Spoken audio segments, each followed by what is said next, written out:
Yes, Ms. Poria, we are live now, and you may please proceed. Thank you. Thank you. Welcome, everyone. My name is Vandana Saxena-Poria, and I'm your host for today's crucial but under-discussed topic. COVID has proved what a VUCA world we live in: volatile, uncertain, complex, and ambiguous. But it's hit different sectors of societies in very different ways. And unfortunately, as has been the case for over 2,000 years, women bear the brunt of every aspect of the VUCA world. But fortunately today, we have tools like this webinar to speak out, share best practices, and suggest solutions to plan the way forward. So today, ASSOCHAM, one of the leading chambers in India, will be focusing on the economic impact on women working in precarious sectors in emerging economies. I would like to invite Nilima Dwivedi, Executive Director, Public Policy, Communications and Market Access, MSD Pharmaceuticals Private Limited, and member of ASSOCHAM Women Forum, to give welcome remarks and set the context for this incredibly important seminar. Just to tell you very briefly about Nilima, Nilima is a senior professional with over 25 years of experience in corporate affairs, public policy, CSR, and philanthropy. She has a strong blend of global and local expertise, having played an instrumental role in developing government affairs strategies, policy, advocacy, and reputation management. And she's worked at such organizations as PepsiCo, MSD, DuPont, and Monsanto, where she served as part of the country leadership team. Her last stint was at Microsoft, where she served as the group head and director of government affairs and public policy, and was responsible for driving policy and regulatory affairs for Microsoft India across all businesses. Nilima, over to you. Thank you, Vandana, for your nice introduction. And thank you, ASSOCHAM, for this opportunity. Good afternoon, everyone, and thank you for joining us for today's webinar on this important topic, which is COVID-19 and its economic impact on women working in informal or precarious sectors. Before I set the context of this webinar, I would like to introduce my extraordinary panels. We have Vandana. Vandana spoke just now. She is the chief alarmist, the Human Alarm Clock and Company, and she is also co-founder of Wake Up and Speak Up. We have another eminent speaker with us, and she is Miss Caroline, who is the founder and CEO, Hope for the Children Foundation and Humanitarian Ambassador. We also have Miss Mofo Lugoso, hope I pronounced correctly, sorry, who is Global HR Leader and Executive Coach, Forbes HR Council Australia. Our another eminent speaker is Miss Viola Green, who is the Managing Director of the International Institute of Family Development and Global Goodwill Ambassador. We also have Miss Marisna, who is the Gender and Social Inclusion Specialist of Asian Development Bank, Indonesia. And we also have special remarks from Ms. Mamta, who is the CEO for FXB India Suraksha. Another special remarks would be delivered by Ms. Mana, who is the Commissioner on Human Rights Commission and CEO GIFT Global Initiatives. So I'll in setting the context, I would be very brief, but I would like to highlight my point of view on few of the things. As we all are aware, and it is a known fact, that across the globe, women are paid lesser than their male counterparts, save less, hold less secure jobs, and are more likely to be employed in informal sector. The pandemic and the successive lockdowns have further impacted the working condition for women in the informal economy, resulting in job loss, food insecurity, and reverse migration. And we have seen that in the first lockdown from the cities to the rural areas. It has drastically changed the life trajectories of millions of the informal workers across India.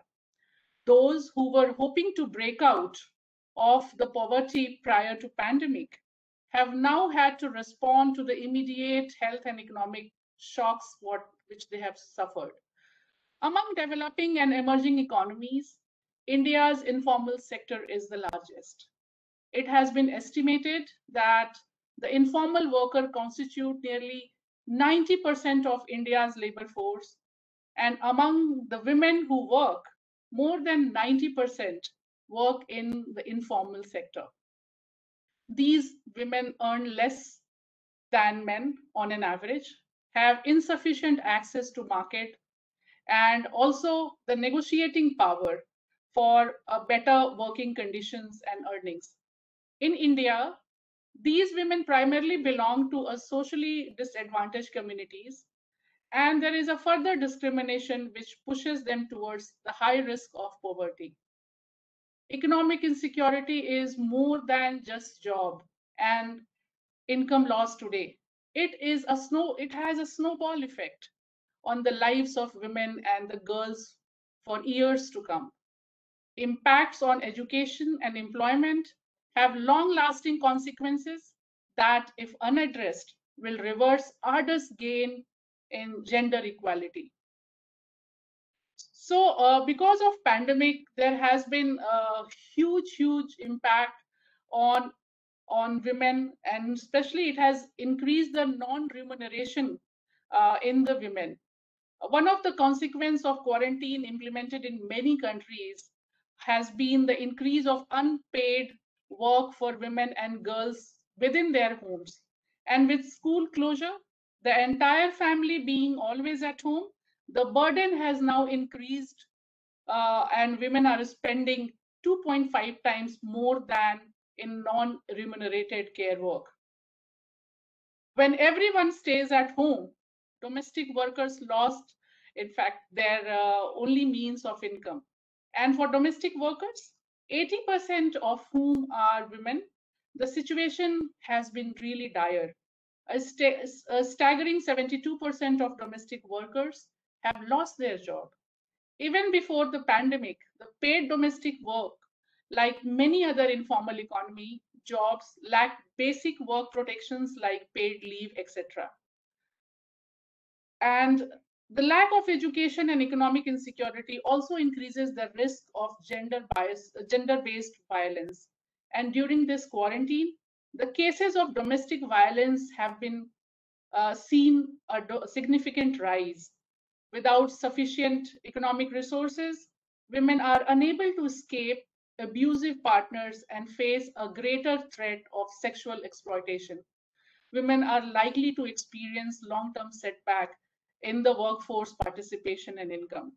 And to mitigate this risk and the economic impact, government and businesses need to work together and work on various steps.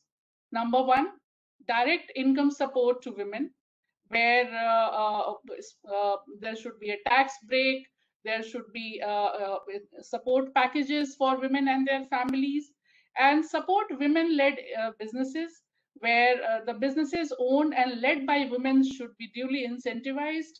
There should be a tax haven for them. There should be a special subsidy on loan from banks. So various measures can be taken to ensure that their business is really sustainable, and also the preferred sourcing. So government should have a preferred sourcing from these companies and from these setups, especially the PPE kit and other special and essential supplies. And of course, there should be more efforts, and there should be needed to engage citizens and workers in public campaigns that promote equitable distribution and care and domestic work between men and women. Authorities must provide all primary caregivers with paid leave and also provide essential workers with childcare services. When we talk about equality, I think these are the things which is really needed to be taken care either by the businesses or by the government. And with this, I end my context setting, and I invite Vandana to take it forward and moderate the session. Thank you very much. Nilima, thank you. You made some fantastic points there, from the challenges that women have from earning less and negotiating power and the greater burden at home, to things that can be done, like structured support for women and special subsidies and preferred sourcing. So we're now going to go on with each of our speakers giving us their input as to how they see the world. And I'm delighted that we're starting with Caroline Audois de Valter, who is a humanitarian ambassador and the founder and the CEO of Hope for the Children Foundation, a remarkable organization doing incredible work with women and children. Caroline is a catalyst for change. She's an educationist, social entrepreneur, and humanitarian, passionate about child rights, and is very much into women's empowerment. And her aim is to inspire collective action and innovation for positive change and empowerment. She was born into a philanthropist family in Montreal. She lived and worked in Italy and France, where she was at the top of the fashion industry, before traveling the world and settling down here in India in 2001. And the Hope for the Children Foundation focuses on encouraging, nurturing, and empowering underprivileged children, especially girls from deprived communities, their mothers, and youth, with various education programs, nutrition, and medical support. She and her team have changed the lives of over 100,000 children and women, and presently support over 3,000 people every month through 5 core programs. In amongst all of this, she finds time to be a loving mother of 2 teenage boys. So Caroline, over to you to share your experience of working at a grassroots level and the way forward. Great. Thank you so much, Vandana, for the introduction. And first of all, thank you also to ASSOCHAM for inviting me here today among these amazing, inspiring speakers. Let me start by saying feminism isn't about making women stronger. Women are already strong. It's about changing the way the world perceives that strength. Gender equality is a human right, yet women continue to encounter barriers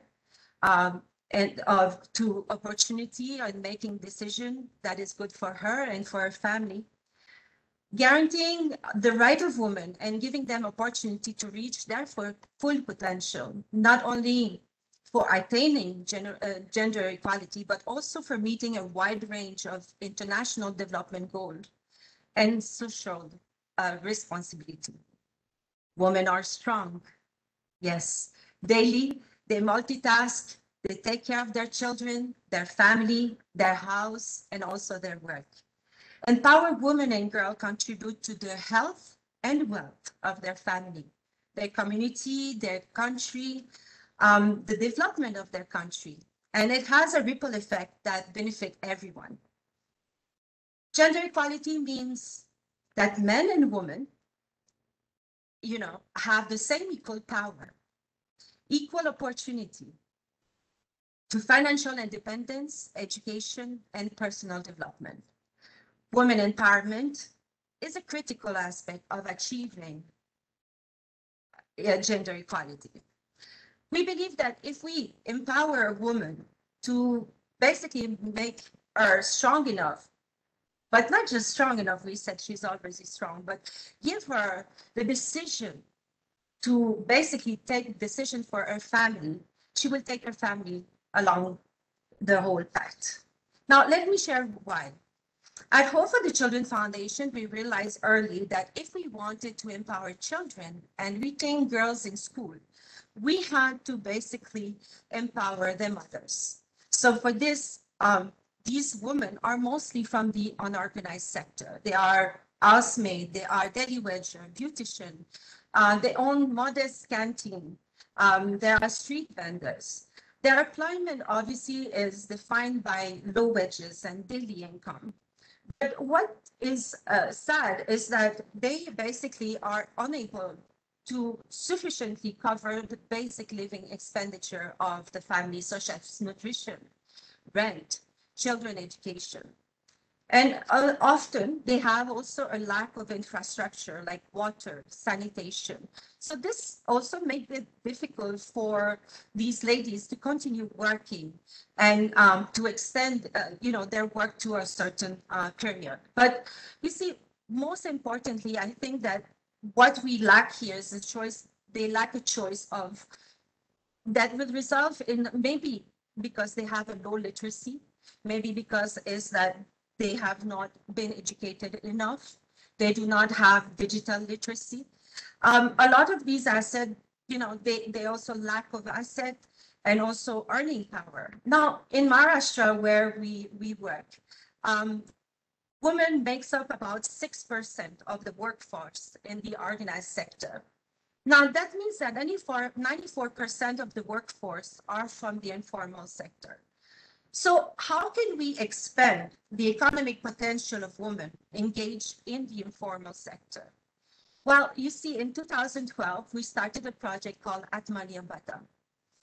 The program basically was designed to address the issue of sustainability of women, especially single mom, unskilled women, and youth that are 18 and above, who wanted to improve their living standard. We had basically, we developed different programs for a generation of initiatives, vocational training, livelihood. And I've trained over 10,000 ladies already. It's important also to add basic values, linkages, skills, life skills that they would need also to basically perform their work afterwards. Currently, we have 3 centers. We have one in Bosri, in Chakand, and in Talegaon. And we have also this year formed a self-help group because it was important to bring the ladies together to help and support their further need. Now, obviously, the pandemic has changed and altered the way that we communicate. More important, each wave has brought a learning for us. Now you will understand that 98% of our beneficiaries has lost their job. They have lost their job. They could not support, they could not basically continue to work because due to this lockdown. Now, what was our strategy? How did we help our communities basically to overcome this? One of the first things was counseling. It was very important to counsel them because they didn't understand what was going on. What is that COVID? What do we have to do? Why are we locked in our house? They needed to understand what is it that they needed to take as in prevention. Now, like we mentioned before, is that, yes, there was an increase in violence, domestic violence. We needed to keep children safe also. So a second thing we have done is that we established 3 food banks. Now you have to understand that many of them didn't know, and didn't have enough food on the table. So, when we did our research and discussed with them, one of the things that we realized that less than 20% of them had a smartphone.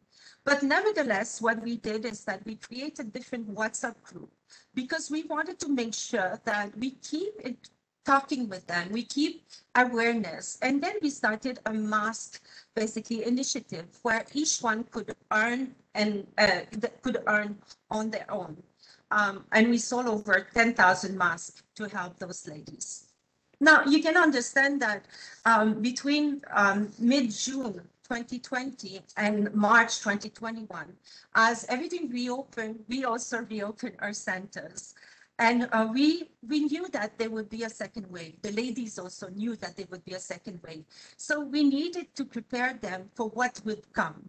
At this point, we have started already 81 self-help groups on the way to create our federation. Now, self-help groups are basically small voluntary association of women, preferably from the same socioeconomic in community background. They come together to solve common challenges through self-help group and mutual support. This helped them also to have saving and also to be able to scale their business. Now, this initiative brings a lot of support to the ladies because they have a lot of other needs. And also it creates also sustainability to our program. So in the second wave, so all the ladies were ready. We worked hard for 6 months. We made sure that they would be able to do their domestic work, but at the same time, learn and earn. And so it was very important for us to support them in that. You will be happy to know that after all the work that has been done, in the second wave, 85% of our ladies had a smartphone. They value having a smartphone because, one, they could educate their children, and they were really concerned about that. And the second part is that they wanted to continue their education with us. We have done 41 courses online with almost 4,000 participants in this lockdown second wave. Our skill development center are now open. We have basically all the COVID utmost security COVID rules are there, and for our ladies, for our team. And we are planning now to expand and doing more skill because you see, when we combine gender equality and women empowerment, and you have the unorganized sector, some may call it a cocktail of challenges, but for some others, it's a journey of opportunity. Thank you. Thank you so much, Carolyn. That was absolutely great. I love the way you started with the let's change the way the world perceives the strength of women. And the idea of empowering children via their mothers is a fantastic one. And it's really good to see what a difference the smartphone has made. And let's keep the cocktail a cocktail of opportunities. So thank you so much, Carolyn, for sharing. I will now, I'd now like to move on to Mofalwashu Ilevbere. Mofalwashu Ilevbere is, a highly sought after HR leader, John Maxwell certified coach, keynote speaker, author, and gender diversity consultant with over 19 years of multicultural experience, having lived and worked across Europe, the US, India, Middle East, Australia, and Africa. She's a Forbes HR Council member and has been recognized as one of the top global top 100 HR leaders, top 100 leading ladies in Nigeria, and recognized as a Pride of Africa woman. She has a bachelor's degree in pharmacy, an MBA, and is currently a doctoral student. She also has a healthy appetite for chocolate cake and is the mother of 2. And she's going to be exploring the role of leading organizations and women in promoting gender equality and the role of men empowering women in the informal sectors. Mofalwashu, over to you. Thank you so much for that wonderful introduction, and a big good morning, good afternoon, good evening, wherever you are. To all my fellow panelists, I bring you greetings from Australia, where I am at the moment. It's an honor to be here, so thank you, ASSOCHAM, for inviting me for this. And as I listened to the conversation that Carolyn started, she started with something that I am very passionate about. The fact that empowering women is not about making women strong. Because imagine, women are already strong. If you look at every woman working in the informal sector or even in the formal sector, every single woman has a high level of resilience, taking care of the economy, taking care of her community, making sure probably her kids can eat before she does. It's interesting how much resilience that we have as women, and yet untapped potential in what is possible when we can bring both men and women to the table. I am, yes, in the formal sector, and I look forward to learning from all my fellow panelists on what has been happening and what you are doing, because I know it's great work.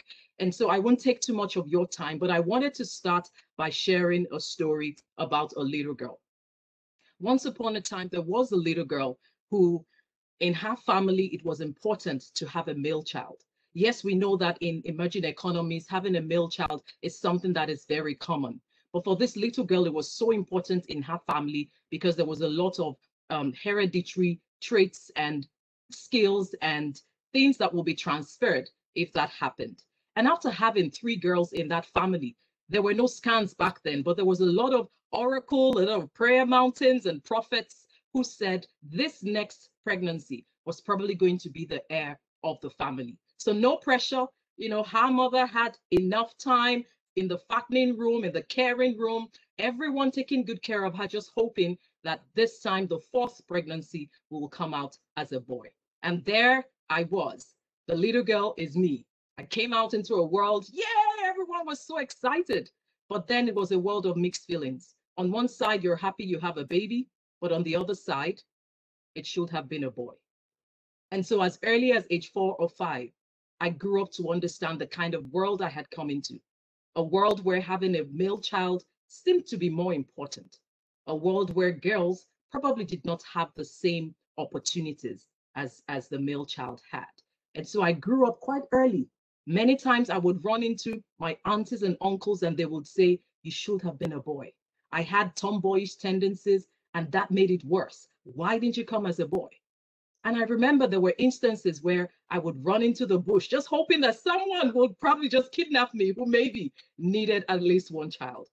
But my parents loved me enough to encourage me. And even though having 4 girls in that family, we all were educated by our parents. We all were taught how to honor and respect the female gender and the male gender.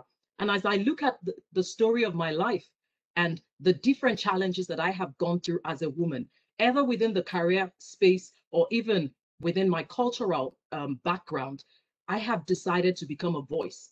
I'm a voice that helps to encourage women and girls wherever they are. So even though I've traveled the world a bit, I am still very tied to my roots in Africa.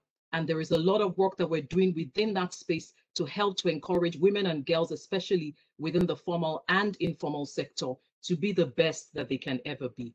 One of the ways that we have been working on that is, you know, together with a couple of friends, we created a nonprofit called Women Connected by Purpose. And within that nonprofit, one of the key things we've been working on is how can we enable women to live a full life from the moment you're being born till the moment when it's time to leave the earth.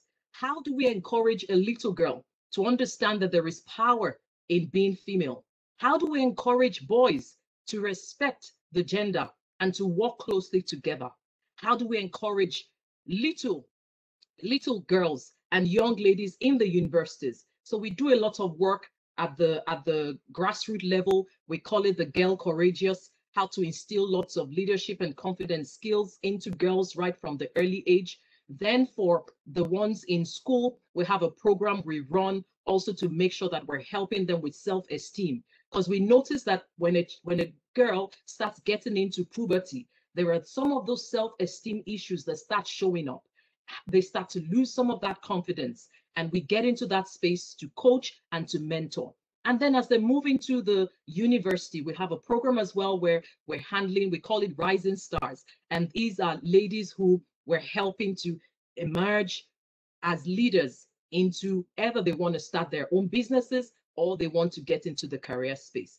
And then, you know, very recently, together with my sister, we created the Trailblazer Femme Network. The Trailblazer Femme Network is a Pan-African executive hub where we're taking care of the professional and personal lives of career women, but not just so that they sit in their offices enjoying the air conditioner and the nice cars, but so that they can give back to the economy and to people in the informal sector who may not have what we have. So one of the programs we have been running since the COVID situation is we had a documentary session where we also got women together to understand in our communities, what are they going through? And we started to crowdfund money because we know that in the formal sector, there is money. So we started to crowdfund money, and through that, we're able to harness financial trainings. We're able to harness some loans for women, helping them with how to run their businesses, thinking about the different areas, and then also going into the sectors where we can share and talk with other philanthropists who can help us with that work. When I think about the topic of today, how can we empower women working in informal sectors in emerging economies? I'm just going to focus on 3 areas that we as a team have been working on, and I look forward to learning a lot more from my panelists who are really on the ground doing a lot of the work. I believe the first thing is making sure that we've got networks and communities. One thing I've found about women is we like to flock together. We love girl talk. We love mingling together. And it's important to make sure that women do not feel that they're all alone in the problems and the troubles that they have. And so creating little networks or communities is something that I have found is working well in the work that we're doing. Together, they can talk about the information. Oh, how are you managing to move things from here to there? They're creating small loans within themselves. They're crowdfunding and job sharing. I have been able to help in cases where a woman is able to, there's a job, and so someone does it 2 days a week and the other woman does it the other 3 days a week, so that somehow both of them can get some form of money, and helping them to form a voice. I believe that as we build those networks and communities and support them, we can empower women. The second one is really technology, and Caroline mentioned that. Also, Vandana mentioned it, which is about how do we, in the world of what COVID has done, is it really has expanded technology, our mindset about the world. You know, I was telling some of my groups the other time, I said, we may be on lockdown, but our minds are not on lockdown. It's about making sure that we can together crowdfund ideas and find ways to make this global world really the village that it is. So very importantly, being able to communicate among themselves. Sometimes we've offered, services with mobile phones, connecting with service providers who can help us with free recharge cards, so that women can communicate among themselves, facilitating exchange of goods and services, and helping them to transact the things that they are selling. The third part where I feel is very important is also, the philanthropy and partnerships. I believe that women empowerment is about men and women coming together, private sector, public sector, coming together and supporting women and the work that is going on. We have seen the massive move of women, both in the formal and informal sector, away from the workplace or into other areas where things are not the way they used to be. And what I've found is what can sustain women is not just a one-time effort. I have seen many cases where someone just comes in, gives some bunch of money, and then they leave. But I found out that doesn't help at the end of the day. So one of the work we have been doing is with the philanthropy partnerships, trying to find people who can commit to a little amount over a longer period of time, so that way we can sustain some of the work that we are doing. And for those who are listening as well, it's very important that we all get together to the table, raising our voices in our little corners. You may feel that what you're doing is small, but guess what? Little drops of water make a mighty ocean. And with that, I look forward to learning so much more from every panelist here in the work that we're doing to empower women. Go women, we can do this. And, back to you, Vandana. Thank you so much, Mafalwasha. That was amazingly inspiring, from looking at the patriarchal roots that you came from, where you should have been a male child, to actually being that voice that you knew was so important. And I love the idea of Girl Courageous, Rising Stars, and Trailblazer Networks. I mean, fantastic.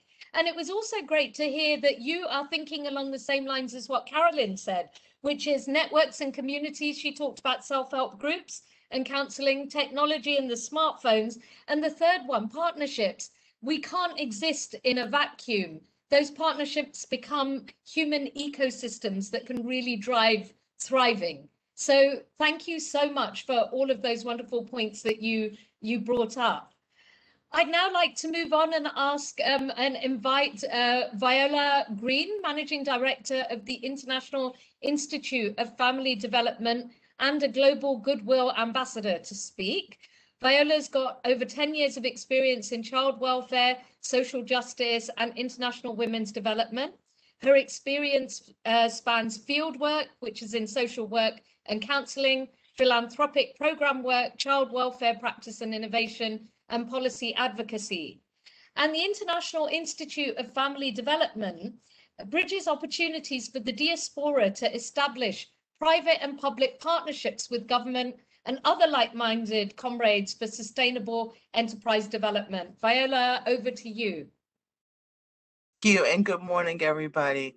It is so wonderful to be here, and I am so honored to be chosen to be amongst all of you esteemed women to have this conversation.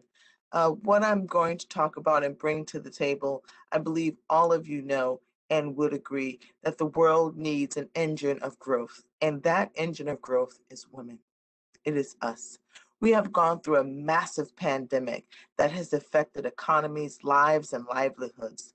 The lessons we've learned through this pandemic have helped us to focus on many things: energy, the transition of energy, a digital infrastructure, and artificial intelligence, and all of the gaps in between where we have found out, both in America and our inner urban cities impacted by poor Black and brown people, to all across Africa where my company works, that there's a big divide that's happening, and this pandemic has really shown that. We've seen the importance of upscaling globally and the need for healthcare. Many governments have tried their best to respond proactively with fiscal stimuli, but that's just not a real solution for infrastructure development. It's a Band-Aid. And we are beyond Band-Aids right now. We need an entire movement that is able to bring us all to the forefront, particularly women. And one thing that helps to bring us to the forefront, as I think about it in a business perspective, is transportation and logistics. Within the continent of Africa, there is $170 billion growing of infrastructure development that happens every year, and we need to be a part of that. The International Institute of Family Development, we're in the business of making sure that African countries have the ability to realize their dream, and that realization is making sure their national development plans come to life. And some of the ways that we're doing that work, we are working in Liberia right now, or we're working in other various countries, but I'll just take a moment to talk about the need that we have and bridging the gap through education. We have had the privilege of partnering with historically Black colleges and universities in the United States of America. Many may have known of the colonial past that we have all suffered as African Americans, and taking the opportunity to have historically Black colleges and universities, HBCUs, partner with on the ground universities, African universities where women are, and be able to give that bridge connection, having the diaspora play a role in making sure that it can bring development opportunities to life. One of those opportunities that we're partnering with the University of Liberia in is creating solar panels, right? And so the solar technology that folks are learning, these young people are learning on the ground, real hands-on skills are being taught within the classroom. Then the solar panels are taken and being placed within rice irrigation fields. Why is that important? Because we know that many women in the emerging economies are small shareholder farmers. They're sustenance farmers. They're trying to have enough food to make it for their day and enough food to make it to market, right? We also know in emerging economies that most of the food is imported. Rice happens to be a really big staple in many countries. And we have this opportunity to take these solar panels and put them on the irrigation systems.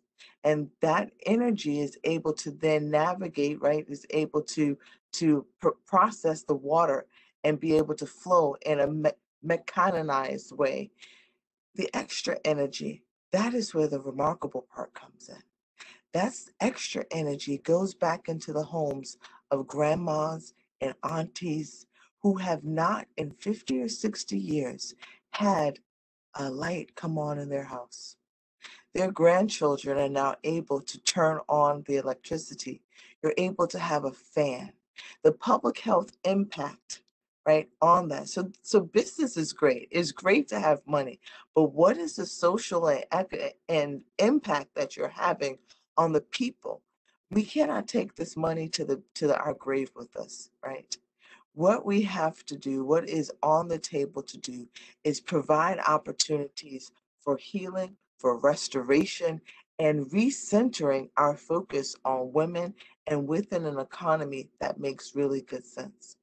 As we think about, often investors expect us to be able to There's lots of risks that investors think about when it's coming into emerging economies, particularly in Africa. And we want to really dispel that myth. It's time for us to pivot from that. One of our key benefits is that we have a very young population. Billions of people across the continent of Africa are ready to get engaged and get involved. And if you have the right lead helping you within the country of origin that you're looking to enter into, the market is quite available. I have great hopes for Africa, the African Continental Free Trade Agreement that was just signed. The opportunity and transport that we have right now is fantastic. The question is, how do we get women a part of this transportation and logistic market within Africa?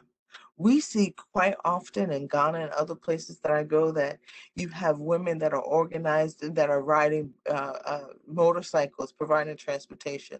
What would it look like to have, taxi drivers, a group of taxi drivers owning and operating?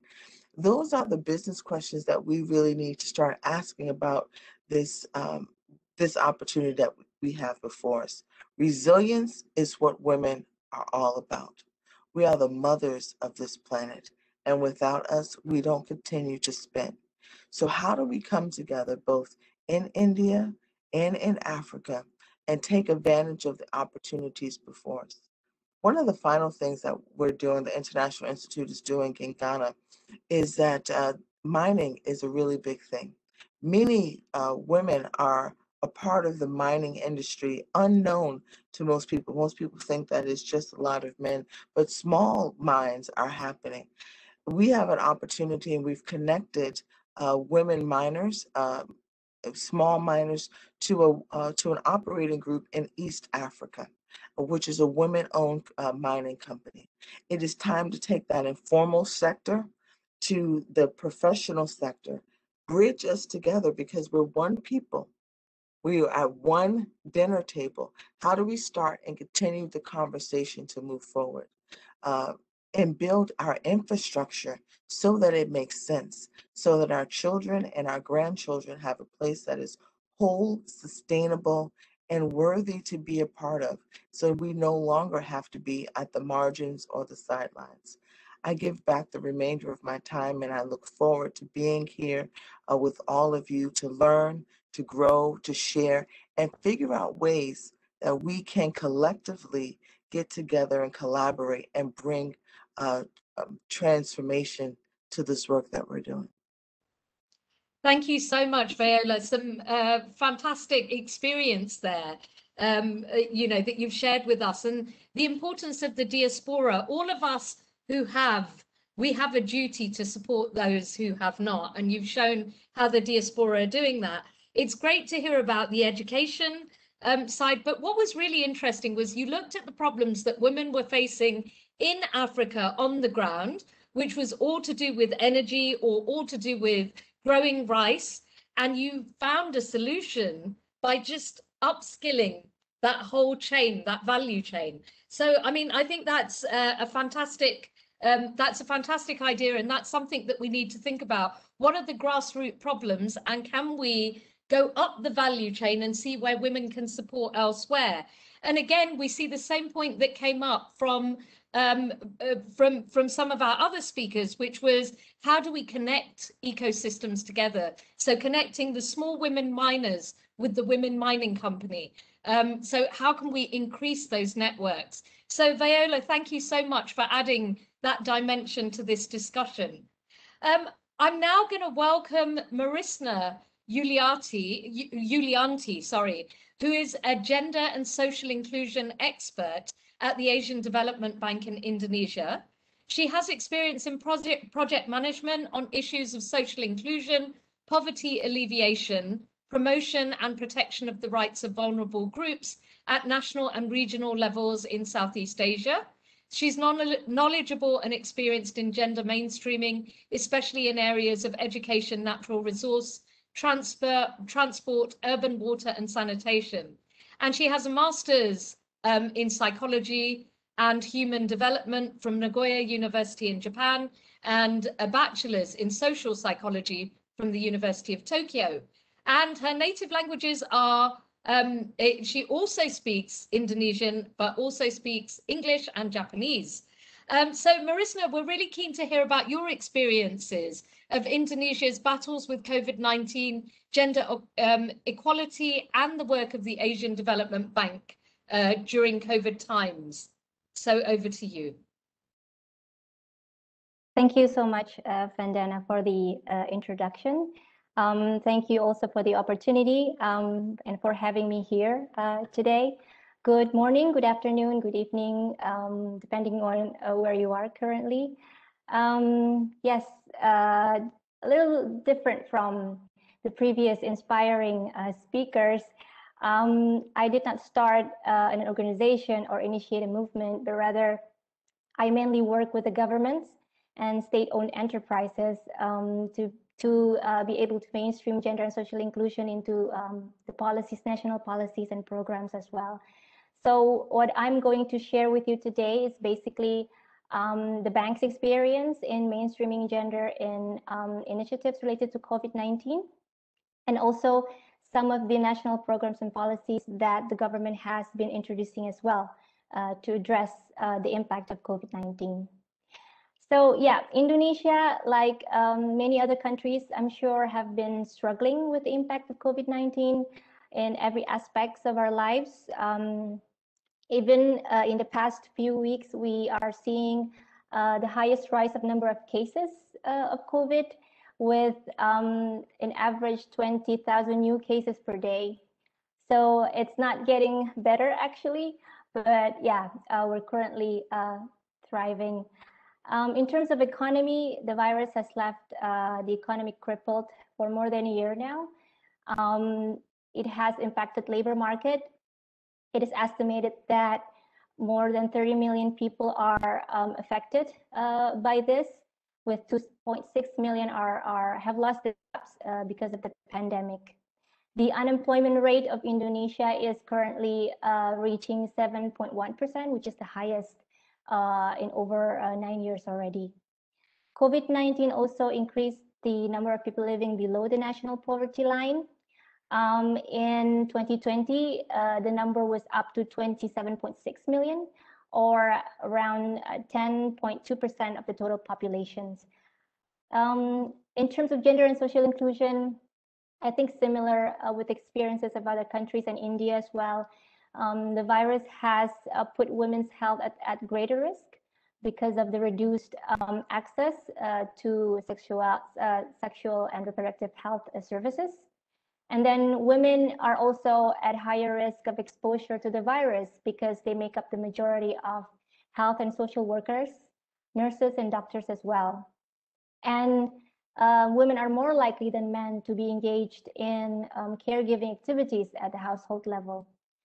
A recent survey by the National Commission on Violence Against Women actually reported that around 65% of women nationwide spent more time on unpaid domestic work compared to before. And then we know that majority of workers in the informal sector are actually women, and so is Indonesia. It's around 60%. Around 39% of female informal workers have lost their jobs due to the pandemic, and only 20% of them are actually receiving some kind of government support. In terms of violence against women, the survey has also revealed that the number of cases are actually rising, with particular case on increased domestic violence, particularly seen in poorer households with income less than $150 per month. So what has been the government doing to actually address this? There has been new policies and programs being rolled out. For example, a new unconditional cash transfer program, in-kind food assistance program to these households who are in need, and also a rice benefit program provided not only by the central government but also by the local governments. And then the government is also offering electricity and mortgage payment waivers to 24 million households, or equivalent to around 40% of the total populations. And then for unemployment, the government has been providing more budget to finance the national health insurance to 30 million non-salaried workers, and then provide more budget for pre-employment program to support unemployed workers. And also recently, there's a new scheme on unemployment benefit launched by the government, but currently it only applies to formal workers, when we know that actually a majority of informal workers are women. It's actually left them behind in terms of social protections and benefit. The government, the Office of Presidential Staff, to be exact, has also launched psychiatric health services called Sejiwa, which was launched last year in April. It provides virtual support for women and children who are dealing with problems related to COVID-19, including reports on domestic violence. And then a national protocol to ensure safe reporting and help seeking on violence against women has also been launched by the Ministry of Women's Empowerment and Child Protection, which is currently in operations. Despite the efforts, I must say that the overall policies and programs of the government of Indonesia have not been taken into account gender analysis adequately in a way that it would empower women and provide and bring significant strategic changes for women and other vulnerable groups. If you see from the examples of policies and programs that I mentioned earlier, mostly they are focusing on poor households and people who have lost their jobs due to COVID-19. But there is no specific analysis has been done to actually assess that within those groups, there are actually women and other vulnerable groups that are facing gender-specific barriers that are putting them at greater risk and vulnerabilities. So basically, what we see now is actually the policies and programs are overall gender blind. They're targeting all, expecting that all, despite the gender, socioeconomic background, and so on and so forth, will benefit the same, without actually assessing the specific needs of women and other socially vulnerable groups. Yeah, so this is what the situation is currently at in Indonesia. The ADB, the Asian Development Bank, is actually currently in close consultations with the government of Indonesia. We work with the ministries and also state-owned enterprise to be able to integrate more gender and social inclusion aspect into their policies and programs. In terms of COVID-19 support, the bank support is actually set under the pretext of the Asia Pacific Vaccine Access Facility, which is called APVAX. So we provide resources for the governments to be able to procure and deliver COVID-19 vaccines in a safe and effective manner. From my team, the gender team, we are integrating gender and social inclusion aspects into the whole vaccination program. We are currently discussing with the government on how to make sure that sex and age desegregated data of the vaccine recipients are available and actually make use for further analysis. And women are actually equally represented in any training related to the vaccination and deployment of the vaccines. Under other initiatives, we are also pushing for more gender-responsive COVID testing mechanism and procedures. And then for the unemployment sector, although it's not related directly to COVID-19 program, but we've been also discussing and talking with the Ministry of Labor, in which we are gender sensitizing their job start modules. This is a job start is an initiative to provide support for young job seekers. They have this capacity building training modules for them to be able to be more prepared when finding jobs. So we are talking with the government to make sure that the modules are gender sensitive so that the job seekers, girls and boys, women and men would know the gender-based discriminations that they could face in the labor market, and the available relevant policies and programs to protect and promote their rights as workers.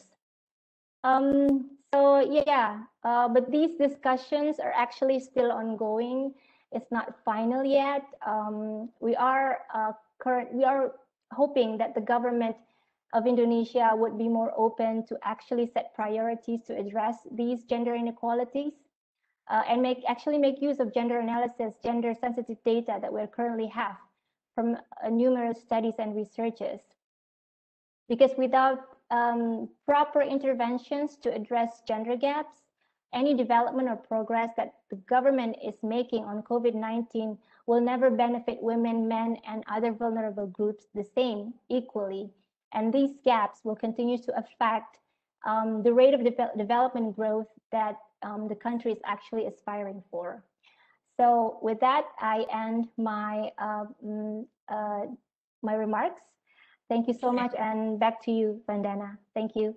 Thank you so much, Marisna. Thanks for giving us an understanding of what's happening in Indonesia, which doesn't sound that different to what's happening in many parts of Africa and India. So we're all facing the same challenges. What was really nice to hear, though, is that the government is actually providing psychiatric counselling services for women and children. I mean, that's something that I haven't heard of many governments doing. So that was great to hear. And also the fact that you're pushing for gender inclusion and you're making sure that statistics are going out to ensure that women are getting vaccinated. And again, you know, this idea of pushing for life skills, because if we can make women confident, then we know that with that self-esteem, they will have the ability to make decisions that are right for their families. So it's great to hear about that. So thank you, Marisna, again, for your comments. I'd now like to call on Mamta Borgoyari, who's the CEO of FXB India, Suraksha, to give her special remarks. Now, whilst she's an agricultural economist by training, she has more than 25 years of experience in the development sector. She's extensively worked across sectors, including health, education, water and sanitation, rural livelihoods, and natural resource management. And she served as an expert in different missions of evaluations in DFID, UNDP, Asian Development Bank, and other World Bank programs. Currently, as the Chief Executive Officer of FXBIS, she is managing programs and operations that directly benefit women and children across 9 states in India. And her work is centered on promoting the basic right of people to live a life of dignity and well-being. She's been actively promoting women from marginalized and vulnerable communities to emerge as social entrepreneurs and take charge of their and their families' lives. She believes in investing in youth, especially the adolescents, enhancing their access and knowledge and inculcating leadership techniques and skills for a better world. She's a Synergist Fellow and was recently selected by the US government for the International Visitors Leadership Program to share and exchange best practices on gender-based violence. So please welcome Mamta. Just a quick word, if we may have time for some questions. So if any of you have some questions for any of our panelists, please do put them in the Q&A box. And in the meantime, over to Mamta. Thank you so much, Vandana. And it's been a pleasure to hear from such empowered, powerful women and the visionaries that is there. I am motivated and inspired today. Thank you so much for this opportunity. Today, I'm going to speak to you and bring to you the voices from the field. The voices of women from 13 states in India, from the northeast to the south, to the east, as well as the northern part of our country. I'm going to speak and share with you how COVID has impacted them and what we all feel together. When I say we, it is our women, we work together. What we feel is required to lead us, help us lead a life of dignity. I'm going to focus on 2 parts. One part, I'm going to talk about the women from our rural economy, and I'll briefly touch upon the urban women from urban poor areas like slums, where we are also working, especially in the northern part of the country. We've heard many of the speakers already reflect what is happening. Unimaji started very well, and she laid the foundation of what is actually happening to the women in India across, geographical divide. Women have been severely affected by COVID. Almost not just 2.5, I would say, in the field that I see, that they have been totally devastated by COVID. As an organization, we were engaged in COVID relief and now engaged in providing, facilitating vaccination and medical services in the areas that we work. I can tell you that women's health, women's well-being, women's mental state, the burden and the physical violence that they are going through, besides the loss of livelihood, the years of investment that the government has done, the civil society has worked, and even the corporate sector has invested, is now at a very dangerous shape. It's terrible condition out there in the field. In the rural areas, women who are in the agriculture sector, the concept of women farmer is not even identified here in the country, but we all know women are equally working as farmers in the fields. In this organization, we have been working with now more than 500 women farmers who we are trying to make them recognize and have a professional identity as women farmers. They have been, like their male counterpart, hugely impacted. The first COVID phase 1 had actually had actually affected 2 agriculture seasons. So we all know what happened. There was nothing actually in terms of the agriculture base that was there. By the time they were thinking to revive, second phase came in, and it has created a havoc and wrecked the entire agriculture sector and women farmers who were just, had started almost an entrepreneurship with high value food production, high value crops. They have started with, nurseries. These women are totally out in the streets right now. Number one. Number two, those women who were working as agricultural laborers or as laborers in the other non-agriculture sector have no food. They were dependent on the daily income that was coming to them. There is no flow of monthly income in their households. That's number two. Number three, COVID-1 had reverse migration in India. We heard of laborers who migrated to other states before COVID. When COVID-1 stuck, we had a harrowing challenge of managing reverse migration when these migrants are coming back to their house, to their source states. And this has very much affected, at an individual level, the burden of having more family members without any source of income. The burden of having men who have no jobs are turning into alcoholics is creating a big burden on the women there. In certain parts of the country, especially in the tribal belt, women have been doing very well through the self-help group movement, in handicrafts, handlooms, and also allied like livestock and animal husbandry.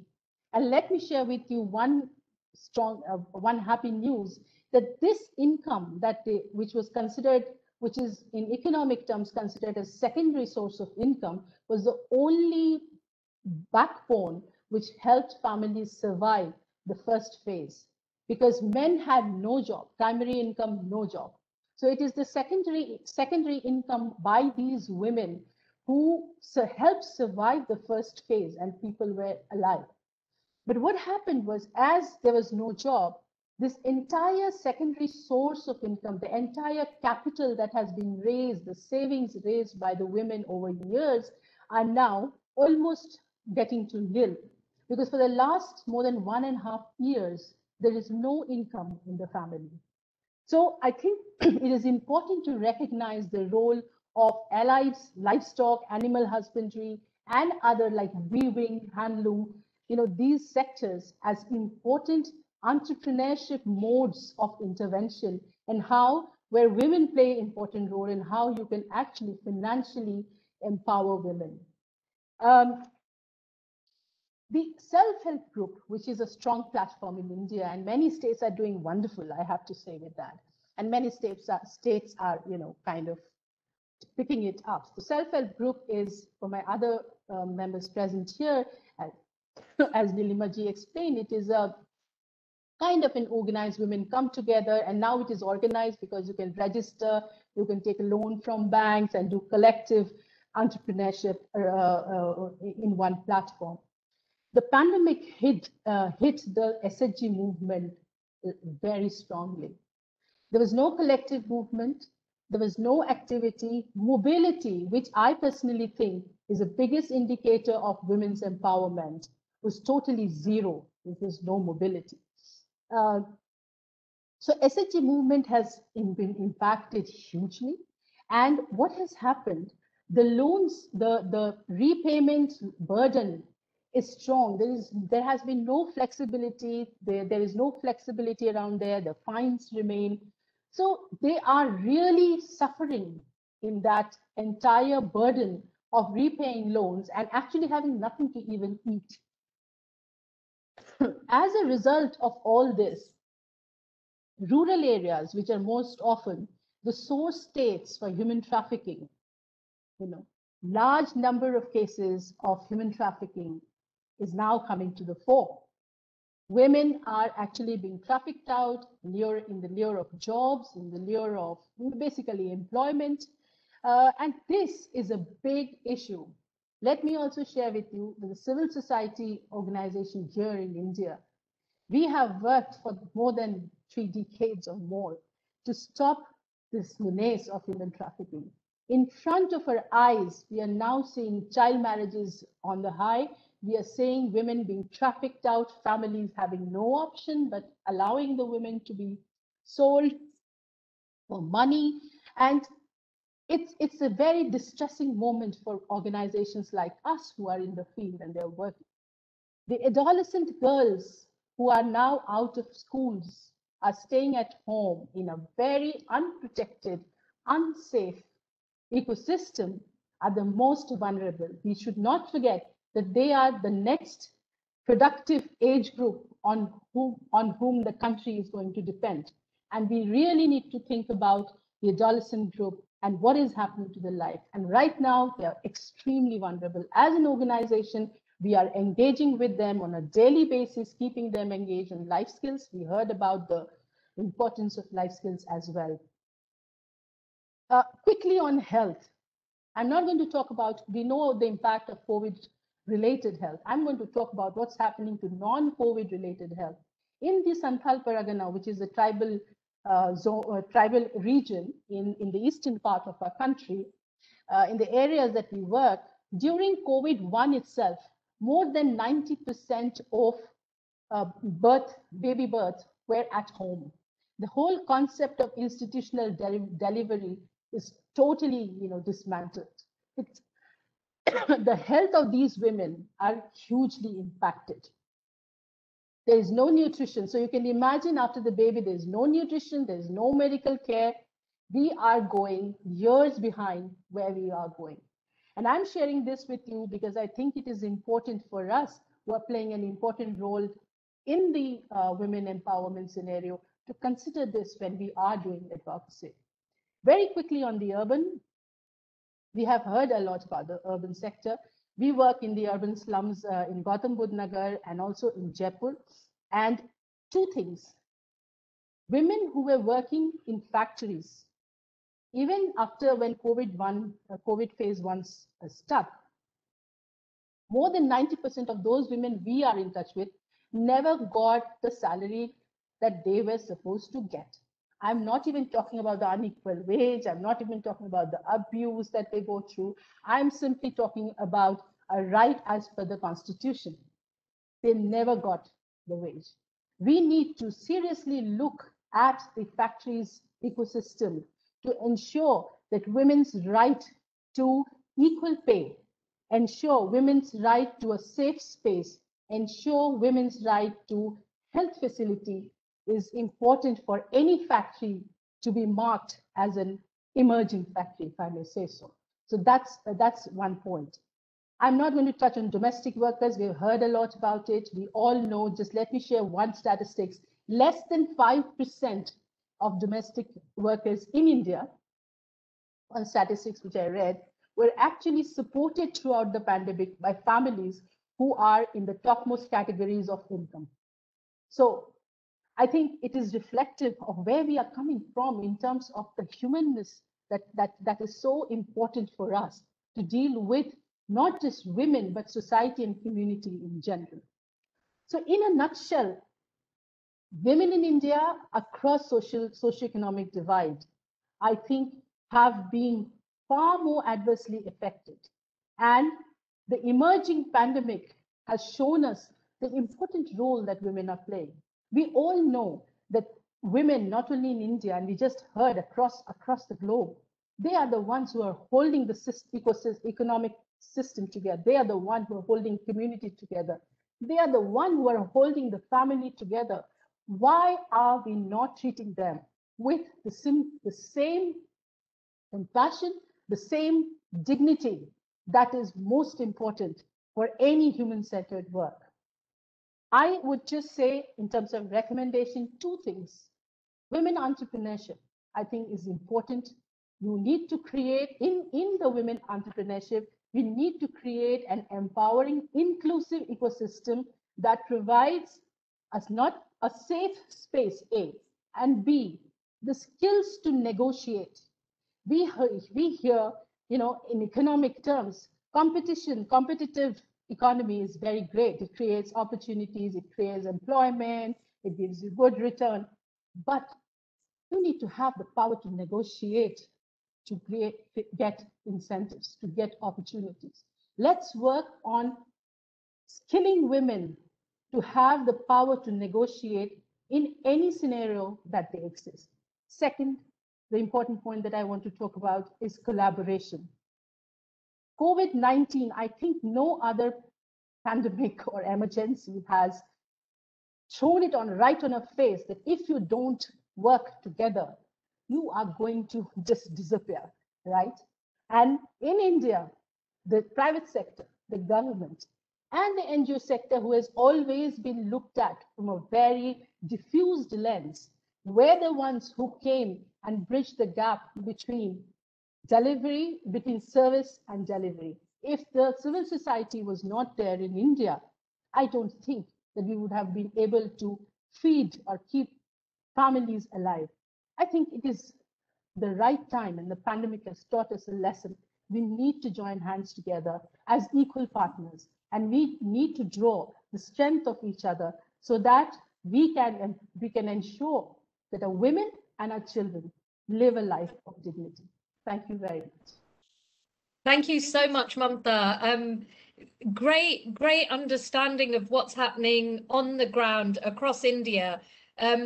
It's really sad to hear about what a dangerous level that years and decades of all the work that's been done has been literally undone in 1 year.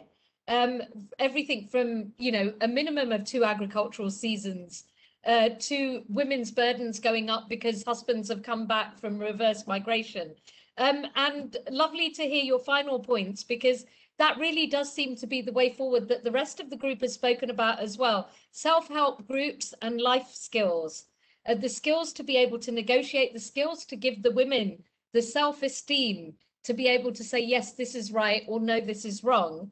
And to have an ecosystem where they can ask the questions and also collaborate. So thank you, Mamta, for bringing all of that to our attention. So now I would like to invite our final speaker. I'm delighted to call on Manna Dabolkar, who is the Commissioner on Human Rights Commission and the CEO of Gift Global Initiative. With over a decade of leadership experience in the profit and non-profit sectors and a unique educational background, Mana stands at the intersection of profit and purpose. Her passion for public service inspired her to study international human rights law and business. She spearheaded operations for the American Red Cross as their chief operations officer.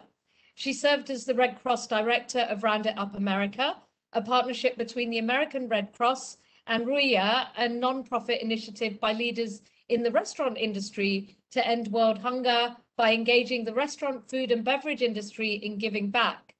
And after leading one of the most prestigious organizations, her desire to be in the trenches and the zest to bring humanitarian relief to socially disadvantaged families and make the planet a safer place for our children led her to the GIFT Global Initiative, a powerful tool to serve children and families affected by violence, trafficking, and exploitation. And today, under her vision and leadership, GIFT serves over 10,000 children every year. GIFT launched several programs, including pop-up schools, mobile health clinics, solar lights, clear water, and many others. And Ambassador Dabolka was appointed as the global representative to the Royal Family Office, UAE, for all matters pertaining to trade, commerce, and humanitarian initiatives. So Mana's going to play a short video, and then she's going to explain the initiatives taken by GIFT, as well as suggesting potential ways forward. Mana, over to you. Thank you, Vandana. And thank you for having me. It is an honor to speak with this amazing panel, amazing, powerful women leaders, and on behalf of all the ones out there who are making an impact in every sector of our global economy. And I am going to play that video by the very end. I love how each one of us is in a different time zone right now, but we're all on the same page. And some of the key words that really stood out to me were collective, communal, collaborate, empower, and public-private partnership, and the role of NGOs in between the public and the private. And I absolutely love it. I have nothing more to say. But you know what? There is no doubt that women are systematically overrepresented in the health, cleaning, care, social services, hospitality, nonprofits, education, and retail sectors in almost every country. These being the sectors that have been most affected by COVID-19. And these are also the sectors atypical of temporary or contractual positions, low wages, terrible working conditions, with or without COVID. The COVID-19 crisis cost women around the world at least $800 billion in income just in 2020. And that is a little more than the combined GDP of 98 countries. I mean, that's incredible. And we're just talking about women and the lost income. The World Bank just said that we have lost 64 million jobs for women. And I think that figure is underrepresented. I think it's way more than that. So obviously and absolutely, there's no doubt that COVID-19 has dealt a striking blow to the recent gains which were made by women in the workforce. And we are specifically only speaking about economics. There's whole another aspect of workplace sexism that has spiked. There's whole another aspect of women who were already on the fringes of the society being pushed back into the hands of the darker underbelly, like exploitation due to starvation and the meltdown. I mean, just look at women in Africa, India. This panel has brought that out so well. These women had established a respectful income before COVID, and now they're back where they were, back in the hands of that darker underbelly. And you know what? Let me give you an example of that. GIFT Global Initiative is in 17 countries, and we work with children, we work with women, and all the programs are sustainable programs. So we bring employment, we bring education, medical services. There's one family in Tijuana, Mexico, in the slums.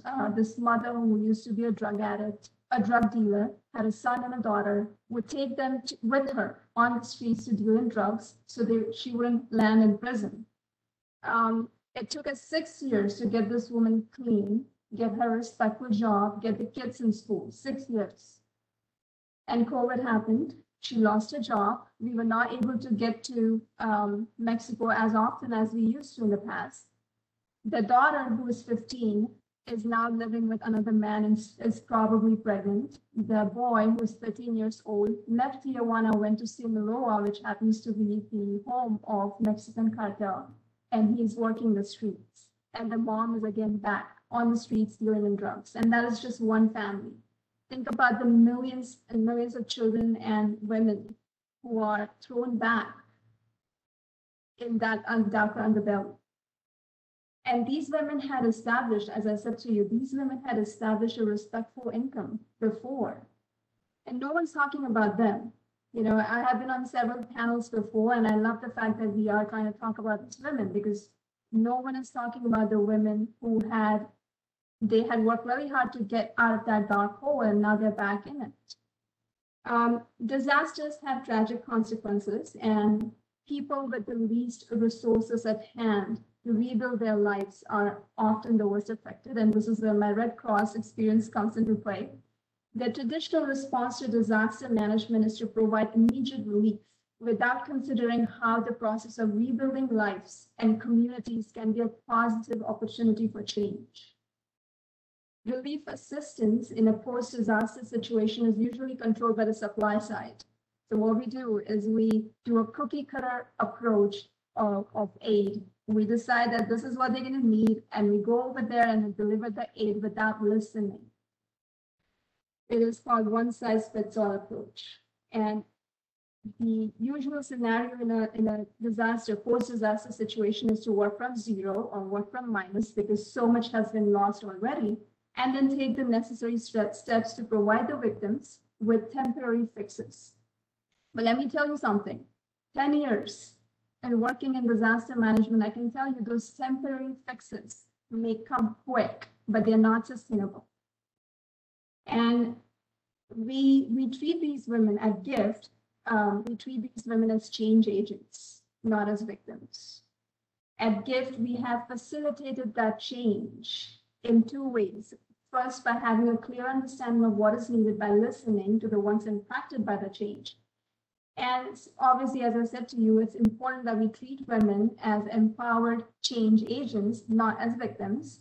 And secondly, by providing the tools and techniques to facilitate the change process in a completely new way, in a collective way, in a communal way. Hand power to the affected communities so that they can achieve better change for themselves. GIFT believes in and has set up a communal fund, which is a revolving microfinance fund as a long-term and more sustainable financial solution.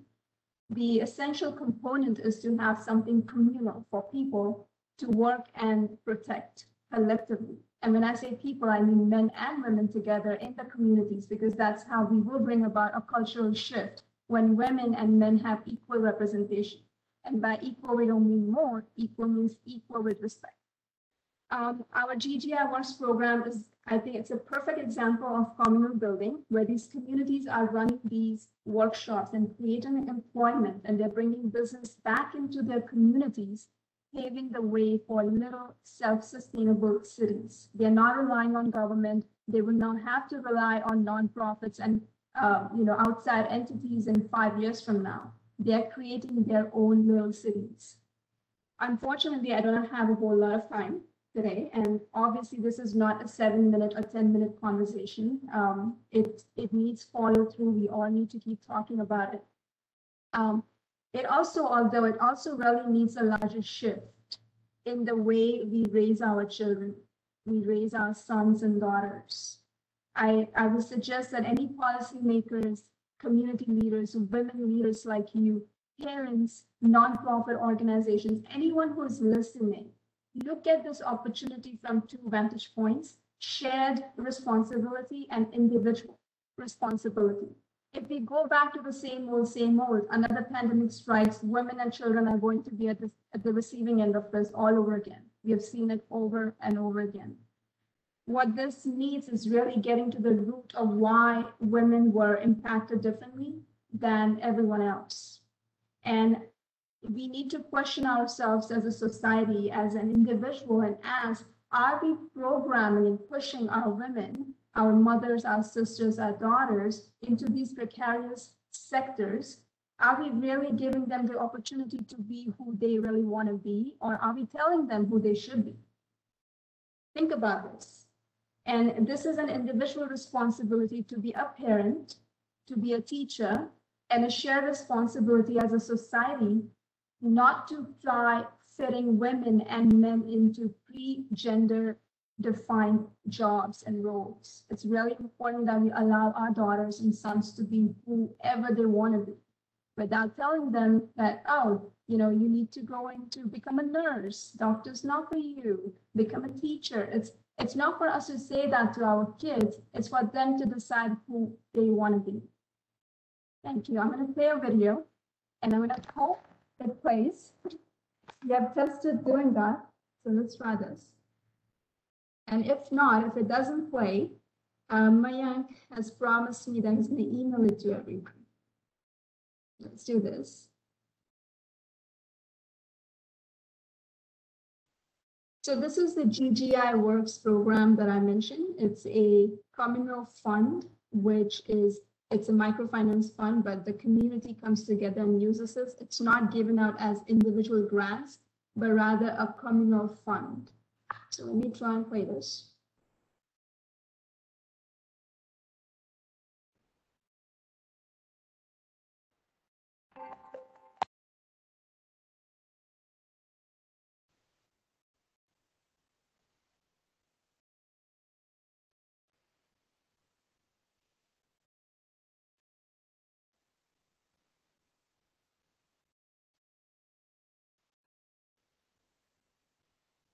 Let me stop that because it's really not working. Mana, I'll make sure that Mayank sends it out to everyone, if that works for you. Yes, that would be great, because I think it has to do with the layout of the video. It doesn't fit the WebEx format. Right. So he is going to send it out. Thank you very much. Thank you. Thanks, Mana. Thanks for bringing up all those points. And it was great to hear about gift supporting and ensuring power stays within the communities and ensures that it's self-sustaining, because that really is the only way that we're going to be able to succeed over time. Also really lovely to hear you reaffirm the words that we've heard so much throughout this whole webinar today. Words like ecosystem, words like partnership, collaboration, caring, self-esteem, and building life skills, especially negotiating power. So it's been a phenomenal session. We've heard from so many people from across the world. And as Mana said, we may all be in different time zones, but we're all on the same page. And I'd like to just in passing, because I know that we're over time, we won't have time for questions, unfortunately, but I do want to say a huge thank you to all the speakers and also to the sponsors. So Transportation Corporation of India, Renew Power, IFC, EXO Group, PK Marketing, and the Human Alarm Clock. Thank you to all of them. But most importantly, thank you to all of you attendees. So thank you so much for sharing your time with us today. You heard some amazing stories from the field and the work that's going on. But to quote Einstein, the world is a dangerous place, not because of those who do evil, but because of those who look on and do nothing. We have seen today women who are doing absolutely amazing work. Let's make sure that we stay as the ones, not the ones who do nothing, but let's join hands with these women and make the difference that we really need to see in the world. Thank you all very, very much, and I hope you enjoy the rest of your day wherever you are. Thank you, everyone. Bye-bye. Thank you so much. Thank you.